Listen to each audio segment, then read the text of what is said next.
Hello students, welcome to my YouTube channel. आज हम लोग वॉइस के 4th क्लास में हैं और अब तक हमने प्रेजेंट, पास्ट और फ्यूचर में पैसिव सेंटेंस को कैसे चेंज करते पढ़ लिया है। आज हम लोग कुछ एक्स्ट्रा रूल्स पढ़ेंगे पैसिव, जिसमें सबसे पहले हम लोग पढ़ेंगे ओमिशन ऑफ एजेंट, यानी कि हम पढ़ेंगे कि किसी किसी सेंटेंस में एजेंट को क्यों रिमूव कर दिया जाता है। अगर आपको याद होगा तो हमने पढ़ा था एक्टिव और पैसिव के बारे में कि जो एक्टिव वॉइस होता है उसमें डू वर्ड यानी सब्जेक्ट मोर इम्पोर्टेंट होता है, यानी जहां हमें सब्जेक्ट को ज्यादा इम्पोर्टेंस देना है तो हम एक्टिव वॉइस का यूज करेंगे। पैसिव में क्या था?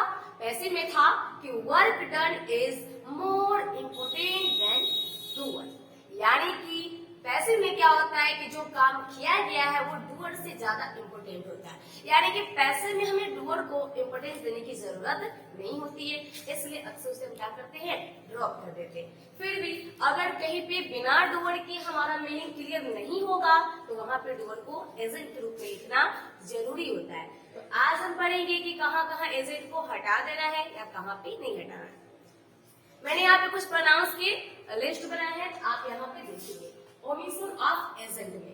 तो अगर आपका एजेंट इनमें से कोई एक हो तो अक्सर हम उसे क्या करते हैं, ड्रॉप कर देते, छोड़ देते, उसको एजेंट के रूप में नहीं लिखते। जैसे देखिए someone, anyone, no one, nobody, anybody, one, not, somebody, people, they, crowd, move या कोई भी वेग नाउन और प्रोनाउन, वेग यानी कि जो अस्पष्ट क्लियर नहीं है।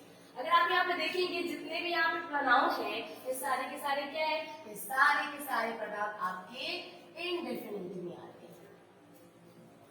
इंडेफिनिट यानी जो निश्चित नहीं होता है, अनिश्चित होता है। तो जो खुद अनिश्चित है, जो डिफिनिट नहीं है, उसको हम एजेंट में कैसे लिखेंगे? तो इसलिए इनको क्या करते हैं, एजेंट के रूप में नहीं लिखते, छोड़ देते।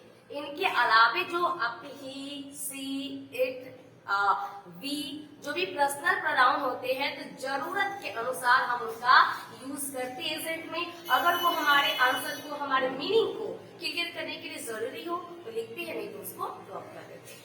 अब तक हमने जो भी पढ़ा है प्रेजेंट, पास्ट और फ्यूचर के सेंटेंस को कैसे चेंज करते हैं पैसिव में, उसके लिए मैंने यहाँ पर कुछ सेंटेंस लिखे हैं फॉर प्रैक्टिस। तो आप एक बार इसका क्या करें, इसको पॉज कर ले और सारे क्वेश्चंस को सॉल्व कर ले, उसके बाद देखिए कि मैं कैसे सॉल्व कर रही हूँ। चलिए देखते हैं।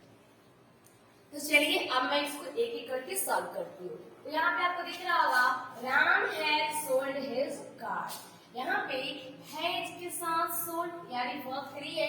हैज के साथ जब वर्ब 3 हो तो क्या होता है, वो प्रेजेंट परफेक्ट होता है। अगर आपको टेंस के स्ट्रक्चर याद ना हो तो मेरे जो पिछले वीडियोस है उसको आप जरूर देख लें, उसमें हमने स्ट्रक्चर में बात किया है, सबके स्ट्रक्चर्स भी बताया है, उसको एक बार देख लें, फिर आप इस वीडियो को देखिए। तो Ram has sold his car, Ram has sold what, his car, यानी हिज कार हमारे क्या है, एजेंट है। तो अकॉर्डिंग टू रूल हम क्या करते हैं, एजेंट को, एक्टिव के ऑब्जेक्ट को, सॉरी एक्टिव के ऑब्जेक्ट को क्या करते हैं, हम अपने पैसिव के शब्द की जगह पे रखते हैं। तो हमारा सब्जेक्ट क्या हो गया, हिज कार।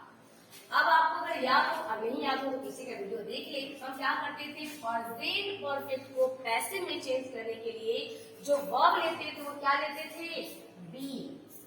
आपको दिख रहा होगा परफेक्ट के लिए चाहे वो प्रेजेंट हो, पास्ट हो, फ्यूचर हो, इसका परफेक्ट बनाने के लिए किसका हेल्प ले रहे थे, बीन का। यहाँ पे क्या होगा, हिज कार हैज बीन। इसके बाद हमारा वर्ब करिए सोल्ड, सोल्ड। इसके बाद हमें एजेंट लगाना है बाय राम। अब सेकेंड पे आए, सी सरप्राइज द गेस्ट। यहाँ पे सरप्राइज दिया, ये सेकेंड फॉर्म ऑफ वर्ब है। तो सेकेंड फॉर्म ऑफ वर्ब कहाँ लगाते थे, पास्ट इंडेफिनिट में। अब पास्ट इंडेफिनिट को जब चेंज करना हो तो क्या करेंगे, पहले हम अपना ऑब्जेक्ट ले लेते हैं, सी सरप्राइज होम द गेस्ट। तो यहाँ पे द गेस्ट हमारे क्या हो गए, सब्जेक्ट। अब यहाँ पर किस हेल्पिंग वर्ब को लेना है, तो पास्ट इंडेफिनिट है। आप देखिए कि पास्ट के इंडेफिनिट के लिए क्या लिया है, was वर्ड, सब्जेक्ट के अकॉर्डिंग। तो गेस्ट यहाँ पे प्लूरल फॉर्म में, तो was लगाएंगे या वर्ड लगाएंगे। इसके बाद थर्ड फॉर्म, तो थर्ड फॉर्म में सरप्राइज होता है,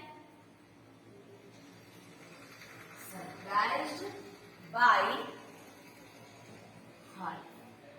अब यहाँ पे सी का हर हो गया, इसको नेक्स्ट वीडियो में पढ़ेंगे। इसको कहते हैं चेंज ऑफ केस, इन नॉमिनेटिव से ऑब्जेक्टिव बन गया, इसको आगे पढ़ेंगे। अब हमारा थर्ड है her answer surprise the teacher, her answer surprise whom the teacher, ये हमारा हो गया सब्जेक्ट।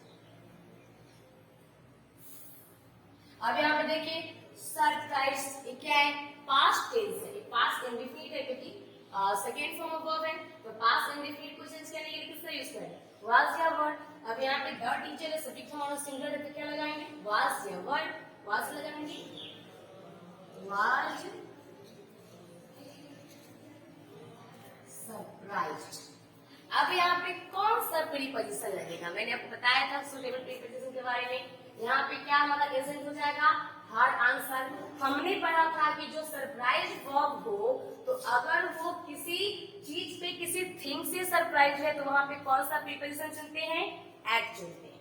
अगर किसी पर्सन से सरप्राइज हो तो आप क्या करते हैं, बाय। तो यहाँ पे हर चीज पर्सन थी, इसलिए हम यहाँ पे बाय लगाए, लेकिन यहाँ पे क्या है, समथिंग एल्स है, कोई चीज है, कोई आंसर है, इसलिए यहाँ पे क्या लगाएंगे, यहाँ पे हमारा प्रीपोजिशन एट होगा, एट हर आंसर। चलिए नेक्स्ट पे चलते हैं। यहाँ पे है somebody has stolen my pen, यहाँ पे हैज स्टोलन, हैव या हैज के साथ थर्ड फॉर्म ऑफ वर्ब आता है, वो प्रेजेंट परफेक्ट होता है। चलिए से करते हैं, somebody has stolen what, my purse, तो ये हमारा क्या हो गया, सब्जेक्ट, my purse।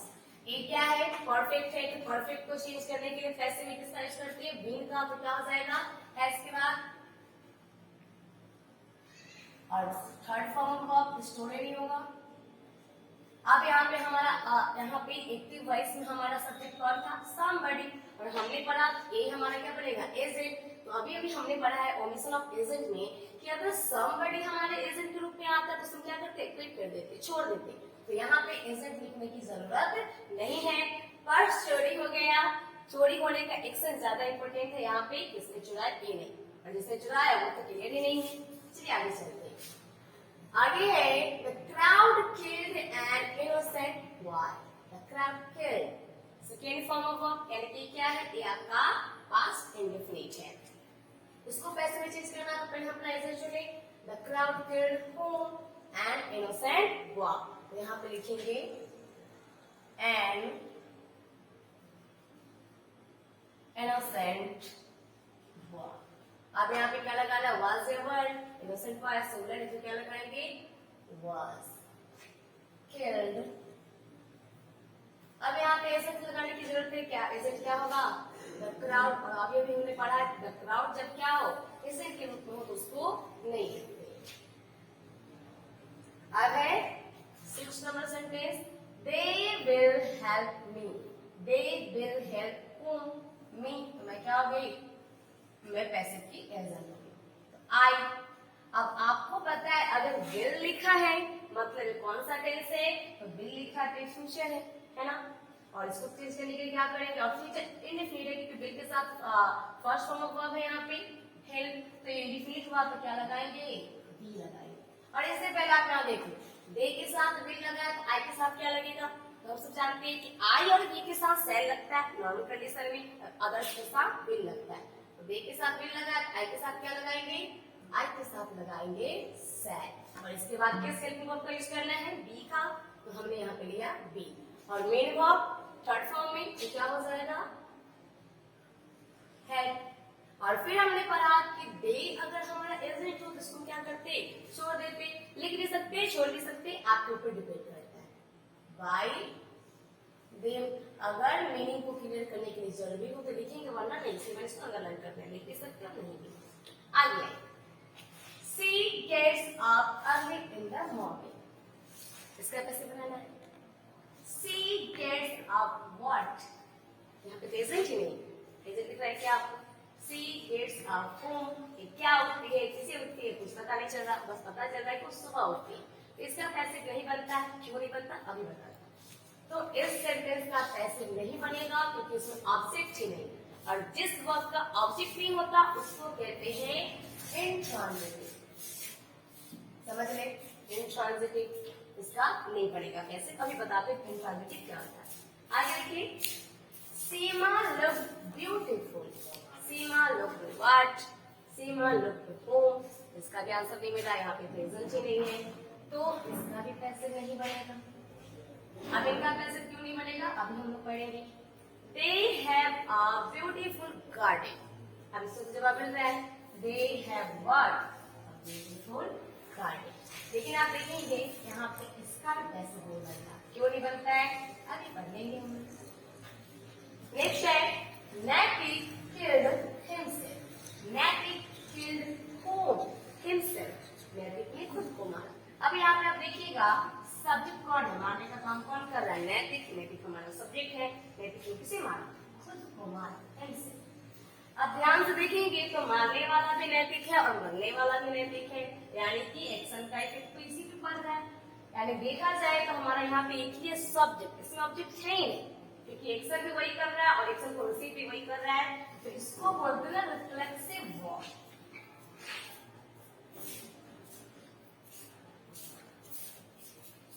और इंट्रांजिटिव में आते हुए इनका भी पैसिव नहीं बनता है। अभी हम देखेंगे कि जो 7, 8, 9 और 10 नंबर के सेंटेंस है इनका पैसिव क्यों नहीं बना।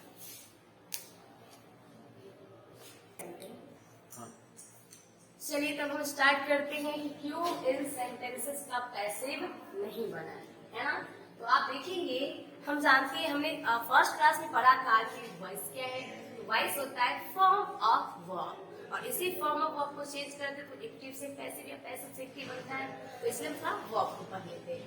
अब देखिए वर्ब में मैंने क्या लिखा है, वर्ब में लिखा है a verb is a word which shows action, state और possession। जो वर्ब होते हैं वो बताते हैं कि एक्शन भी हो रहा है, वो स्टेट को भी बताते हैं और वो पोजीशन को भी बताते हैं, है ना। तो आप देखिए जो एक्शन होता है, जो एक्शन वर्ब होते हैं असल में एक्शन वर्ब का ही पैसिव बनता है। ये जो आपके स्टेट और पोजीशन वाले वर्ब होते हैं इनको कहा जाता है नॉन एक्शन वर्ब्स। इसमें फिजिकल एक्शन नहीं होता, ये मेंटल एक्शन होता है, स्टेटिंग होता है, जबकि फिजिकल एक्शन इसमें होता है। इसलिए सिर्फ एक्शन वर्ब का पैसिव बनता है, नॉन एक्शन वर्ब का पैसिव नहीं बनता है। अब जो एक्शन वर्ब होते हैं ना, 2 टाइप्स होते हैं, एक होता है ट्रांजिटिव और एक होता है इंट्रांजिटिव। ट्रांजिटिव क्या होता है, तो ट्रांजिटिव वर्ब में क्या होगा, ऑब्जेक्ट होगा। ट्रांजिटिव वर्ब में ऑब्जेक्ट होता है, इसी के ऊपर एक्शन किया जाता है, एक्शन को रिसीव करता है, जबकि इंट्रांजिटिव वर्ब में एक्शन होता ही नहीं है। अब हम कैसे पहचानेंगे कौन सा वर्ब ट्रांजिटिव है और कौन सा वर्ब इंट्रांजिटिव है। इसके लिए मैंने यहाँ पे ट्रिक लिखा है, आप देखेंगे। आप क्या करेंगे, अगर आपको जानना है कि वर्ब ट्रांजिटिव है या नहीं, तो मेन वर्ब के बाद आप व्हाट या व्हम से सवाल करेंगे। जैसे आपने लिखा you inform, inform main verb है, यू इन्फॉर्म होम, तो तुमने किससे इन्फॉर्म किया, तो मी, ये हमारा क्या मिला, ऑब्जेक्ट, तो ऑब्जेक्ट मिला यानी कि ये ट्रांजिटिव। होम से भी सवाल कर सकते हैं, वर्ड से भी। सी राइट्स, यहाँ पे आपका मेन वर्ब है, तो राइट के बाद आप सवाल करिए, सी राइट्स व्हाट, क्या लिखती है, अ लेटर। जवाब मिला तो हमारा क्या हो गया, ऑब्जेक्ट। इसमें ऑब्जेक्ट है वो ट्रांजिटिव हो। फिर अगर आपको पहचानना है कि कौन इंट्रांजिटिव है, अगर ट्रांजिटिव नहीं है तो इंट्रांजिटिव होगा। फिर भी जो वर्ब, जिस वर्ब के बाद आपको वेयर का, हाउ का या व्हेन का जवाब मिले तो वो आपका इंट्रांजिटिव होता है। जैसे यहाँ तो सी इट्स वर्ड को जवाब ही नहीं मिला तो ये भी इंट्रांजिटिव है।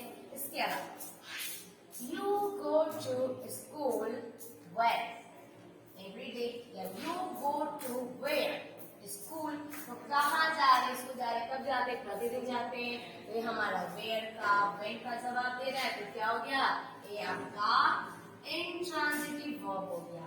और इन दोनों ने जवाब दिया ऑब्जेक्ट था, ये दोनों हमारा क्या था, ये हमारा ट्रांजिटिव वर्ब था।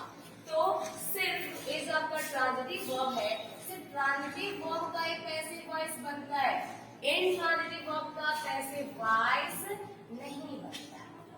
अब यहाँ पर देख लेंगे कौन कौन ट्रांजिटिव था, कौन कौन इंट्रांजिटिव। तो ट्रांजिटिव तो था ही नहीं, सिर्फ तो पैसिव नहीं बना। यहाँ पे देखिए, she gets up early in the morning. She gets up what, gets up हमारा मेन वर्ब है। सी गेट्स अप व्हाट क्या उठती है, जवाब मिला नहीं। सी गेट्स अप whom, किसे उठती है, जवाब मिला नहीं। She gets up when, early in the morning, कब उठती है, तो सुबह जल्दी उठती है। ये हमारे वेन का आंसर दे रहा है। वेन का आंसर दे रहा है यानी कि क्या है, जो वेन का आंसर दे रहा है इंट्रांजिटिव, और जो इंट्रांजिटिव है उसका पैसिव नहीं बनेगा, है ना। अगला देखिए, सी लुक्ड ब्यूटीफुल, तो ये जो लुक्ड है ना, ये आपका stative verb. They have a beautiful garden, ये जो आपका हैव है ये आपका क्या है, ये आपका पोजेशन वाले वर्ब। तो जो स्टेटिव या पोजेशन वाले वर्ब होते हैं उसका भी पैसिव नहीं बनता है, क्योंकि नॉन एक्शन होते हैं, इसमें कोई एक्शन नहीं होता। माइंड का स्टेट होता है, ये तो पोजेशन है, इनका नहीं बनता। और एक मैं आपको बता चुकी हूँ क्या है, ये आपका रिफ्लेक्सिव वर्ब है। यहाँ पे एक्शन करने वाला भी वही है और एक्शन को रिसीव करने वाला भी वही है। नैतिक ही मारने का काम कर रहा है और खुद को ही मार रहा है। तो जब आपको किसी सेंटेंस में, है ना, ऑब्जेक्ट के रूप में क्या मिले, सेल्फ या सेल्फ मिले, सेल्फ या सेल्फ वाले जो वर्ब होते हैं ये आपके रिफ्लेक्सिव वर्ब हो जाएंगे। यहाँ पे जो वर्ब होगा, और जो भी रिफ्लेक्सिव वर्ब होगा उसका पैसिव वॉइस नहीं बनेगा, ठीक है। तो चलिए अब आपको बता देते हैं। तो मैंने आपको बताया कि जो आपका सीमा लुक्ड ब्यूटीफुल, जो लुक्ड है या they have a beautiful garden, जो है तो लुक्ड और हैव क्या है, ये आपके नॉन एक्शन वाले वर्ब है। ये आपका स्टेटिव वर्ब है और ये आपका पोजेशन वाले वर्ब है। अभी अभी मैंने आपको यहाँ बताया था कि वैसे वर्ब जो स्टेट दिखाते हैं, मेंटल स्टेटमेंट दिखाते हैं, जो पोजीशन अधिकार दिखाते हैं, तो इनका पैसिव नहीं बनता, क्योंकि नॉन एक्शन वर्ब होते हैं, इसमें एक्शन नहीं होता, कोई फिजिकल एक्शन नहीं करते। तो जो नॉन एक्शन वर्ब होते हैं दो तरह के होते हैं ना, जो आपके नॉन एक्शन वर्ब होते हैं दो तरह के। एक होता है स्टेटिव। स्टेटिव वर्ब कौन कौन सा होता है, बहुत सारे होते हैं, मैं कुछ आपको बता देती हूँ। बी, become, अभी का फॉर्म is, am, are, ऐसे का कॉमा ले लो ज्यादा अच्छा होगा,